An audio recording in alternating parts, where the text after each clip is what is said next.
त्याच्यावरती आणि भुजबळांवरती केलेला आहे. तुम्ही कसं पाहताय या आरोपांकडे? अहो यांचं ते रडगाणं नेहमीच आहे. तुम्ही स्वतः एखाद्याने नेतृत्व करत असाल, आम्हाला म्हणताय मसिया बनता, तुम्ही काय बनताय? अहो मसिया बना ना, पण फायदा मिळून द्या ना समाजाला. कालचा एमपीएससीचा तुम्ही जर आता निकाल पाहिला असेल तर त्याच्यामध्ये ओबीसीचा आणि एससीबीसीचा कट ऑफ बघा आणि ईडब्ल्यूचा कट ऑफ बघा. ईडब्ल्यूचा एससीच्या बरोबरीने तो कट ऑफ आहे.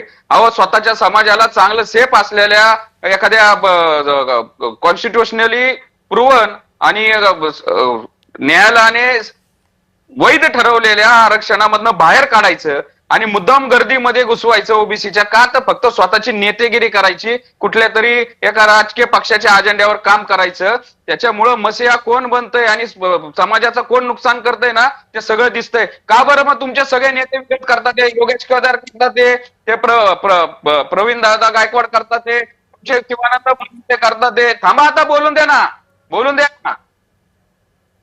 बोला ससाणेजी, तुमचा मुद्दा पूर्ण करा.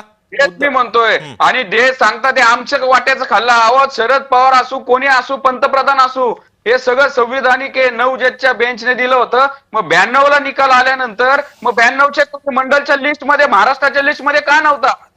काहीतरी उगीच आपलं काहीतरी एखादा गाव खेड्यागत कुठल्या ग्रामपंचायतीच्या भाषणात बोलायचं, आमचं खाल्लं ना आमचं वाटलं. अहो वाटलं ना. खरंय